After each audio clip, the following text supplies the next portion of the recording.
राज्यातल्या सर्व 10 शहरांचे स्मार्ट सिटीसाठीचे प्रस्ताव केंद्राला वेळेत दाखल झालेत। नगरविकास विभागाच्या प्रधान सचिव मनीषा म्हैसकर यांनी याबाबत माहिती दिली आहे। विशेष म्हणजे राज्यातले एकाही महापालिकेनं प्रस्ताव नाकारलेला नाहीये। यामागे मुख्यमंत्री देवेंद्र फडणवीस यांची शिष्टाई उपयुक्त ठरल्याचं बोललं जात आहे। मुंबईमध्ये शिवसेनेचा तर नाशिक पुण्यामध्ये मनसेचा विरोधी सूर बदलण्यात यश आलंय। अन्य महापालिकांमध्ये आवश्यक ते मार्ग अवलंबून विरोध होणार नाही याची काळजी घेत सरकारनं केंद्राला वेळेत प्रस्ताव सादर केला।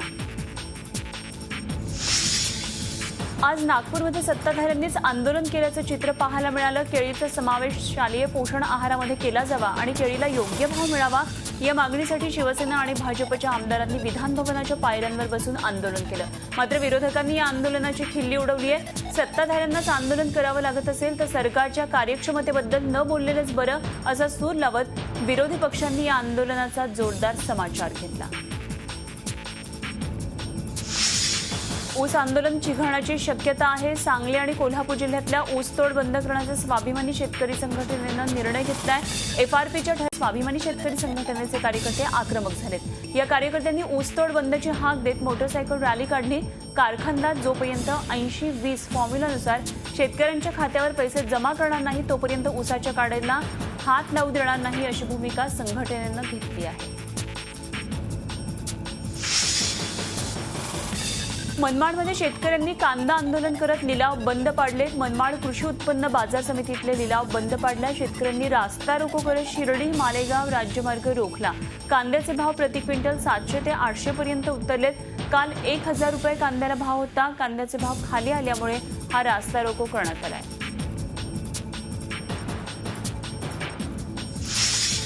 शिरपूर तालुक्यातल्या भेंड्यांनी परदेशवारी सुरू केली आहे। गटशेतीच्या माध्यमातून इथल्या शेतकऱ्यांनी आपल्या उत्कर्षाचा मार्ग शोधलाय। त्यांची भेंडी देशापेक्षा विदेशात जास्त भाव खातीये। दुष्काळामध्ये शेतकऱ्यांना लक्ष्मी दर्शन घडवतीये। गटशेतीच्या माध्यमातून या शेतकऱ्यांनी आपल्या उत्कर्षाचा मार्ग शोधला आणि त्यांना साथ मिळाली आहे ती कृषी विभागाची। इतकंच नव्हे तर निर्यातक्षम माल तयार करण्यासाठी नाशिकची ग्रीनफील्ड अॅग्रो ही संस्थाही त्यांना सहकार्य करते। ठाणे शहरामध्ये ठाणे महानगरपालिका मुख्यालय इथं संत्रा विक्री केंद्राचं उद्घाटन करण्यात आलं। 2 तासांमध्ये ठाणे महानगरपालिका कार्यालयातल्या केंद्रावरून 2 टन संत्र्यांची विक्री झाली आहे। या विक्री केंद्रास ग्राहकांचा उत्स्फूर्त प्रतिसाद मिळतोय। शेतकऱ्यांना या योजनेतून मोठा फायदा झालाय।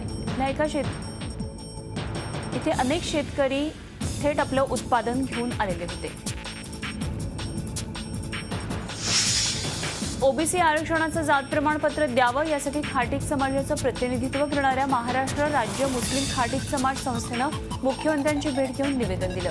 कागदोपत्री पुरावी पूर्ततेच्या जाचकाठी तत्कालीन वास्तव्यानुसार जन्म दाखल्यांवर कुरेशी बकर कसाब कसाई असं नामोल्लेख आढळत असल्यानं खाटीक समाजातल्या नागरिकांना ओबीसी जात प्रमाणपत्र मिळणं मुश्किल होत आहे। मुख्यमंत्र्यांनी खाटीक समाजाचं हे निवेदन स्वीकारून हा प्रश्न लवकरच मार्गी लावू असं आश्वासन दिलंय।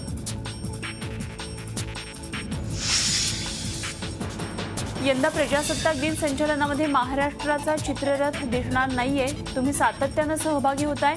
यंदा इतर राज्यांना सहभागी होऊ द्या असं कारण सांगत पंतप्रधान कार्यालयानं महाराष्ट्राचा चित्ररथ नाकारलाय। राज्यानं यंदा जागरण गोंधळ अशी थीम दिलेली होती। गेल्या वर्षीपर्यंत संरक्षण मंत्रालयाकडे याचे अधिकार होते। यंदापासून मात्र पंतप्रधान कार्यालय चित्ररथाच्या थीम देणार आहे। मात्र महाराष्ट्राला पीएमओनं थीम दिलेलीच नाहीये। पंतप्रधान कार्यालयाच्या हस्तक्षेपामुळे गेल्या वर्षी पहिलं पारितोषिक पटकावणारा महाराष्ट्राचा चित्ररथ यंदा राजपथावर दिसणार नाहीये।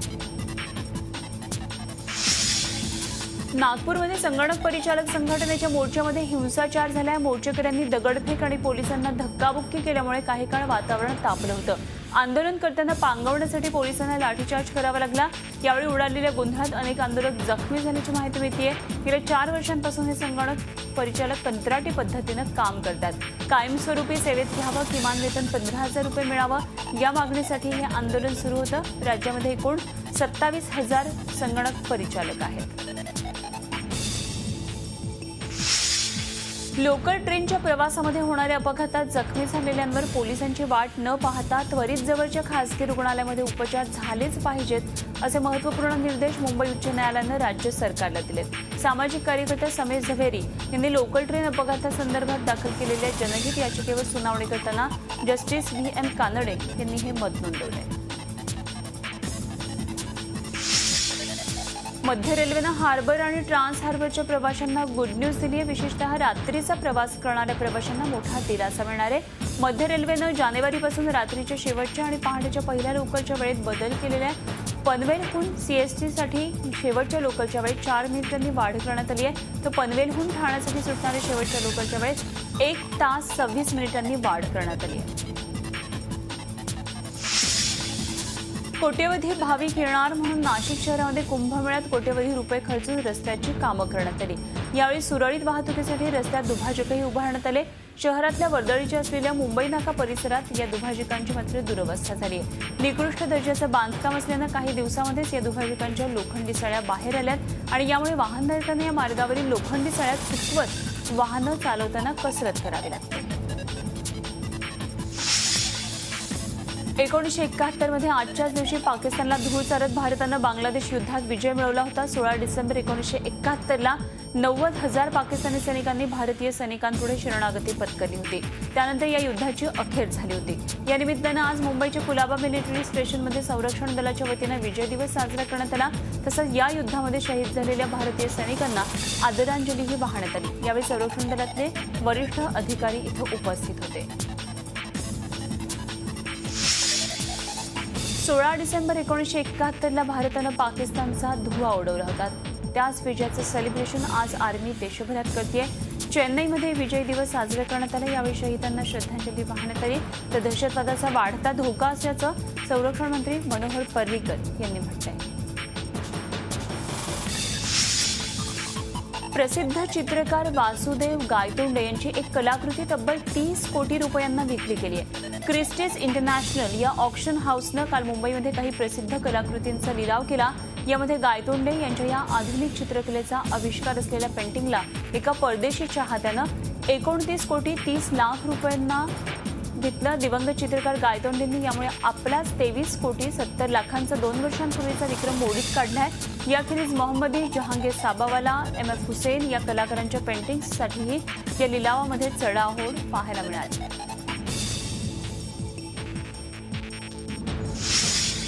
गडचिरोली जिल्ह्यातल्या भामरागड तालुक्यातल्या एका जिल्हा परिषद शाळेमध्ये 7वीतल्या विद्यार्थिनीवर शाळेतल्या 2 शिपायांनी बलात्कार केल्याचं उघड झालंय.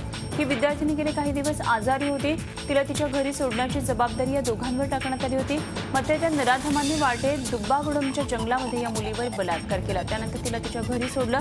तिनं घडलेला प्रकार आपल्या आईला सांगताच त्यांनी भामरागड पोलीस ठाण्यामध्ये धाव घेतली. पोलिसांनी या प्रकरणाची प्राथमिक चौकशी करून गुन्हा दाखल केलाय. आरोपी प्रशांत पिलारी आणि बंडू मडावी यांना अटक करण्यात आली आहे. दिल्लीमधल्या वायू प्रदूषणावर सुप्रीम कोर्टानं जालीम उपाययोजनेत 2000 सीसीपेक्षा मोठ्या डिझेल इंजिन असलेल्या SUV गाड्यांची नोंदणी दिल्ली आणि NCR विभागात करता येणार नाहीये. पुढच्या वर्षी 1 मार्चपासून ही बंदी लागू असेल असे आदेश सर्वोच्च न्यायालयानं दिलेत. दिल्लीमध्ये प्रवेश करणाऱ्या व्यावसायिक वाहनांवर 100% ग्रीन सेस लावावा. राष्ट्रीय महामार्ग 8 आणि 1 वरून NCR विभागामध्ये प्रवेश बंदी. दिल्ली आणि NCRमध्ये केवळ CNGवरच्या टॅक्सींना परवानगी असे अनेक निर्बंध सुप्रीम कोर्टाने लादले.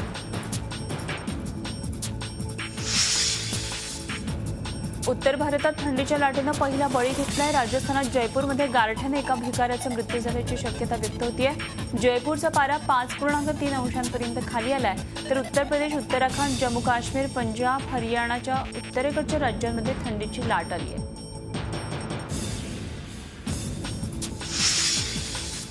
अमेरिकेतल्या अनेक शाळांना एकाच वेळी धमकीचे ईमेल आल्यामुळे गोंधळ उडालाय. लॉस एंजल्स या शिक्षण क्षेत्रात अग्रणी असलेल्या विभागातल्या सर्व शाळा यामुळे बंद ठेवण्यात आलेल्या आहेत आणि याचा तब्बल 6,60,000 विद्यार्थ्यांना फटका बसलाय.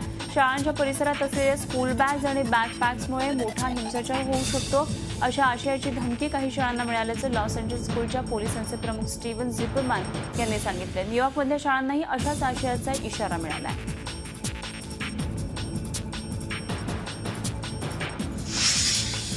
सौदी अरबनं दहशतवादाशी लढण्यासाठी 34 मुस्लिम देशांच्या युतीची घोषणा केली आहे. आयसिसशी लढण्यासाठी रियादमध्ये संयुक्त ऑपरेशन सेंटर स्थापन केलं जाणार आहे. या युतीमध्ये दक्षिण आशियाई, आफ्रिकी आणि अरब देश सामील आहेत. मात्र इराण यामध्ये सहभागी नाही. पाकिस्ताननं शाहीन या अण्वस्त्र वाहून नेणाऱ्या शाहीन 1A या बॅलिस्टिक क्षेपणास्त्राची यशस्वी चाचणी केली आहे. अरबी समुद्रात ही चाचणी करण्यात आली। शाहीनची मारक क्षमता ही 900 किलोमीटरपर्यंत आहे। मागच्या आठवड्यामध्येच पाकिस्तानने शाहीन 3 या क्षेपणास्त्राची चाचणी केली होती। पोलंडमध्ये दुसऱ्या विश्वयुद्धाच्या वेळी सैन्य आणि मौल्यवान साहित्य घेऊन गायब झालेल्या ट्रेनचा अद्याप कोणताही सुगावा लागलेला नाहीये। काराकोव्हच्या AGH university of science and टेक्नॉलॉजीच्या वैज्ञानिकांनी 2 महिन्यांच्या चाचपणीनंतर हे मत व्यक्त केले। ब्रिटनचे प्रिन्स चार्ल्स यांना ब्रिटिश सरकारच्या महत्त्वाच्या आणि गुप्त फाईल्स पुरवल्या जात असल्याचा गौप्यस्फोट द गार्डियन या वृत्तपत्रानं केलाय। या वृत्तामुळे ब्रिटनची राजगादी निष्पक्ष असल्याच्या दाव्यावर प्रश्न उपस्थित केला जाऊ लागलाय। नियमानुसार अशा फाईल्स केवळ ब्रिटनची महाराणी आणि संबंधित मंत्रालयातल्या मंत्र्यांनाच पाठवल्या जातात। सौदी अरबनं पुन्हा आपला दूतावास बगदादमध्ये सुरू केला। सौदी अरबनं सुमारे 25 वर्षांनंतर बगदादमध्ये दूतावास सुरू केलाय। कुवैतवर इराकनं ऑगस्ट 1990 मध्ये हल्ला केला होता। त्यानंतर दोन्ही देशांमध्ये तणावाचे संबंध होते, पण सद्दामच्या सत्तेतल्या पायउतारानंतर पुन्हा या दोन्ही देशांमधले संबंध सुधारले आहेत। बराक ओबामा यांनी शरणार्थी नेतेचा बचाव केलाय। अमेरिकेच्या 30 राज्यांनी सिरिया आणि इराकच्या शरणार्थींना शरण देण्यास मज्जाव केलाय। आपला देश शरणार्थी आणि प्रवाशांचा देश असल्याचं आपल्याला विसरून चालणार नाही, अशी आठवण यावर ओबामांनी करून दिली आहे। आपले पूर्वजही कधी काळी शरणार्थी होते, हे विसरून चालणार नाही, असंही त्यांनी म्हटलंय। टीम पीक इंटरनॅशनल स्पेस स्टेशनवर जाणारे पहिले अंतराळ प्रवासी बनले। तिथून उगवत्या सूर्याला पाहणं सर्वात चांगला अनुभव आहे, असा पहिला संदेश स्पेस स्टेशनवर पोहोचल्यावर टीम पीक यांनी दिला। या वर्षातल्या संकटग्रस्त खाडी देशांना आणि आफ्रिकी देशांना $687 मिलियन मदत दिली जाणार आहे। याबाबत जिनिव्हा इथे झालेल्या पहिल्या UN डोनर्स मीटिंगमध्ये निर्णय झालाय। आतापर्यंत दिल्या गेलेल्या मदतीमध्ये सर्वात मोठी मदत आहे। चीनमध्ये अनोई प्रांतामध्ये ट्रक आणि ट्रॅक्टरमध्ये मोठी टक्कर झाली। या अतिशय भीषण अपघातामध्ये ट्रॅक्टरचे अनेक तुकडे झाले।